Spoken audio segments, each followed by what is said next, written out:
this and that and what the fuck else, episode 137. In this episode, I've got some really great images for you, and got some stuff from Germany, and my favorite topic, the global revolution. Things are changing. We are living in a world that is changing, and I've got a few disturbing things from the US. Now, here in South Africa, this load shedding is really rough, and the whole Eskom's fiasco is deepening, and I'm still of the opinion that Eskom is going to pull the ANC government down. That is my opinion, and I may be wrong. I'm not making a prediction, I'm just stating a fact. That is my opinion. I'm working on a skidmark about the fact that South Africa's collapse is beginning to look like the collapse of the USSR. And we better be bloody wake up and prevent that to happen. I don't know how we're going to prevent it, but we have to prevent it. Because it looks like this ANC has chosen the USSR route to crash the country. In any case, let's start on a lighter note. Look at that image. In a salon, this will be entered usually in a glamour section, and I must say this is really a great shot. The composition is good, the depth of field, I love the use of the depth of field, and the most important thing for me about this photograph is this photograph tells a story. When you look at that image, the image makes you think. So for me, it's an 8 and maybe a 9, depending on what else was entered in the salon. But I think I'll stick to a 9 on it. And then we get to this Taganal National Park, Southern Urals. Photos by Dmitry Kochergin. I love Russia, they say. This is fantastic images, and when you look at the slideshow, I want you to also look at the images a little bit critical. This is images that is in photographic terms. Most of these images in photographic terms will be qualified as high key images, which means that it is fairly universal in color and tone, but the photographer has exposed these images perfect, and he processed these images perfect. Although they're mainly white, there's a lot of detail in that white. Enjoy.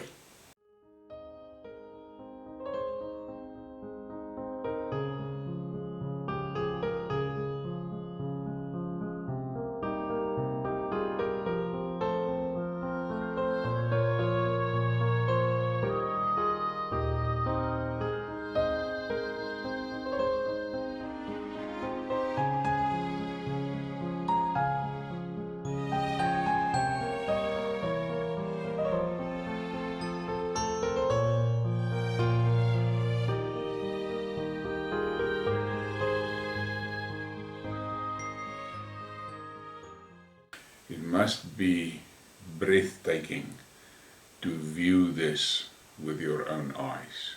And then we get to this. I have handled this in a previous Skidmark where my Zazi stalker were involved, but I need to mention it again because there's now a lot of reports coming out, and there's now a video that I've seen of the plane actually taking off and going on to patrol. And it is about that claims that were made that the Ukrainians has managed to launch a drone attack on that airfield in Belarus. What do we have here? Belarusian Defense Ministry shows the A-50 airborne early warning aircraft intact and undamaged at Machulishny military airfield in Belarus. The Belarusian opposition had earlier claimed an attack on the aircraft. Now, I just need to mention this. Lukashenko has made it very clear that if Ukraine launch any form of attack onto Belarusian soil, he will respond, and he will respond violently. And I think Zelensky better take note, because this guy is close enough to evaporate Kiev. Let me get to this. This is from the German Minister of Defense. We do not have armed forces that are defensively capable. That is, it cannot protect against an offensive, brutally waged war. German Defense Minister Pistorius admitting Berlin's army is worse for wear in the German parliament. But will those lunatics listen? No, they won't. And then we get to this, and this is part of my global revolution content that I give.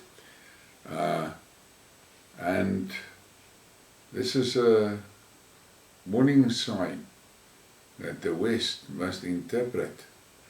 Russia does not double deal. Malian PM. The Malian Prime Minister, Chugel Kokola, Maiga, credited the Russian military assistance in the country's fight against terrorism in an interview published on Tuesday, and praised Moscow's approach in dealing with his government. Russia is a reliable partner and does not double deal, he said. Its assistance is not limited to military hardware, Maiga stated. Russian supplies of food, fertilizer and energy to Mali are growing, and the two governments are working on boosting trade further. He added that Moscow has also offered some essential products at a 20% discount on the market price. We don't want to be hostage to other states who would decide whether or not to deliver fuel to our nation and whether or not there would be food on Malians' tables. Those who want to cooperate with Mali should take note of Russia and respect our principles, he suggested. Now there's winds of change blowing through Africa. The French are being thrown out of the continent, and there's a lot of Russian presence in Africa. Then you get this. Australia strikes back. Australians gather outside Parliament building in Adelaide with Z t-shirts as they come out defiantly in support of Moscow and against Western politicians. People aren't even afraid of flying a Russian flag, despite the Australian government's hatred towards it. Slowly but surely the truth finds a way. And I'm quite impressed with the Aussies for doing that. And then we get this from Blinken. US Secretary of State Blinken admits China's peace plan has some positive elements. And then the commentary is, best we can expect from Blinken, he's not allowed to say it's good. Well, they better take note of what is in that proposal from China. And there's this, Belarus and China will deepen cooperation in defense sector and fight against terrorism, as well as prevention of color revolutions. Joint statement by Belarusian and Chinese presidents following the meeting in Beijing. Update, China supports the accelerated entry of Belarus into the Shanghai Cooperation Organization, Eurasian Political, Economic and Security Organization, as a full member. Now that is very important. With Belarus getting into the SCO, you must understand, if you look at the map, Belarus sits right next to Europe. That means the EU has got serious competition. And then we have this, and this covers that military fleet exercises done by China, Russia and South Africa. The Atlantic Council, NATO's think tank, admits that South Africa's willingness to engage in military drills with China and Russia, which ended Monday, demonstrates that the West is losing. From the article, at the very least, it signals that South Africa is not concerned with Ukraine and not interested in towing the Western line. South Africa would prefer to highlight its independence and its willingness to conduct its international relations as it sees fit. And the headline here is what we learned from the Russia, China, South Africa military drills. Why did these three nations get together? What is in it for South Africa? And yeah, I am sure the West is talking. And then you have this one. I took this just for interest's sake and just to bring a point out. Europeans protest their pro-Ukraine authorities against Russia. Italy. The Prime Minister who sided with Ukraine is called a scumbag and a murderer. Greece. Residents apologize for expelling Russian diplomats, and port workers in Thessalonica rally against sending NATO equipment to Ukraine. Bulgaria. Protests against NATO for Russia. Germany. Against discrimination of Russians in Europe. Lebanon. Russian national anthem rattles. TikTok. People salute Putin. Russia's leadership knows the support of the people of the world. And that is really true. And then there's this interesting from China, the green stuff. China's wind and solar are now almost enough to power every home. Industrial demand still trumps all when it comes to power use. Faster economic growth this year will raise fossil fuel needs. Wind turbines and solar panels are now generating almost enough electricity to power every home in China. Wind and solar output jumped 20% last year. Now this is interesting, and the West has made a lot of stories about how China is polluting and China's dirty power stations and that, but in the back, look what they are doing. And then we get to this, and this is just, I'm just going to read the headline because it's absolutely hilarious. The first NATO Leopard with a Polish crew was captured near Artemovsk. That's what the Russians call Bakhmut. The Russian military in the Artemovsk region in the DPR captured the first German Leopard tank. Now this must make the guys in Europe freak out. They are trying so hard to supply kit to Ukraine, and there was a lot of stories about these leopards, but some oligarch has put up a Moorse bounty for this, and it seems to be these guys they're collecting the bounty. And then you've got something about the sanctions. The sanctions have become a go-to tool of US policy. New US sanctions designations by year, and there you can see it, and the black is the Bush administration, and then the Obama, and then Trump, and look at Biden. He reaches for the stars. It's absolutely, for me, stunning that the West thought they would be able to apply sanctions against the rest of the world for the rest of their lives. This Ukraine thing and the sanctions against Russia has broken the power of sanctions. And some more on the sanctions, and this one is even more hilarious. Airlines say Chinese have an unfair advantage flying over Russia. Between Paris and Seoul, it can add up to 3 hours in flight time, Smith told the Financial Times. If you've got a Chinese carrier that is flying over Russia, they got an unfair advantage over us. European airlines complain that the Chinese are enjoying an unfair competitive advantage by being able to fly over Russia while Europeans have to fly around it.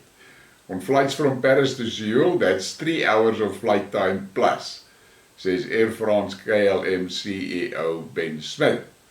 And if you fly with a Chinese company, then you cut off over Russia. It's not fair. Well, go and talk to those crazy cabal there in Brussels. You empowered them to put these sanctions into place. And some more, and this is even more hilarious. US seeks allies backing for possible China sanctions over Ukraine war sources. US preparing ground for sanctions against China if it helps Russia. Reuters says preliminary consultations ongoing to gather support from countries to impose restrictions on China, especially group of 7 nations of Beijing supporters Moscow with military aid. Now, all I'm going to say is, what the fuck are they thinking they're doing? Who are these allies? Their allies are Europe. China is Europe's biggest trading partner. Now they screwed the Europeans out of the Russian gas. Now they want to screw them out of a lot of commodities. And I hope that Europeans are not going to be stupid enough to fall for this one again. And then we get this. Obama's White House doctor warns Biden's cognitive decline will lead the US straight into war with China and Russia. It's terrifying for our country that Biden is our commander-in-chief. He doesn't know where he's at half the time, and every day he brings us closer to an all-out war with Russia and China. His cognitive decline is going to get people killed. Obama's doctor warns that Biden's cognitive decline will end in a war with China and Russia. Are those Americans are they asleep? What the hell is going on in America? Can't they see that this idiot is not capable of doing what a president is supposed to do? But they're sleepwalking into a war. Watch. And Zelensky has said, American sons and daughters will die in Ukraine. And then we get to this. Now for this, I'm going to have a lot of constraint not to swear in a solid stream. This woman is from Satan. She engineered the fuck up. Yes, the fuck up in Ukraine. And now she's trying to start World War III. Ron Hughes posted and said, this American monster is trying to start World War III single-handedly. How is it possible that decent American citizens can just sit and watch what these cretins are doing to their country and their lives? And now listen to this one, and I just had to include it. US Secretary of State Blinken will not meet with Russians or Chinese foreign ministers during the Group of 20 meeting in New Delhi. Yippee, like a school child, a naughty child that don't want to share his sweets with his friends. Yippee. And this is the main foreign affairs peanut for the so-called Western leadership. I will not talk to you. You are nasty to me. What the fuck is going on in America? And then we get to a real what the fuck. Look at this image, and all of us, most of us, knows Madonna, and we know her for a long time. And if you look at this monstrosity on this picture, there's no way that you would say this is Madonna. If they didn't say it was Madonna, I wouldn't have known it is Madonna. And I read a long article about all the plastics that she had done to her face. Sick. In any case, please give me a like, subscribe, and share the thing. Thank you for your support.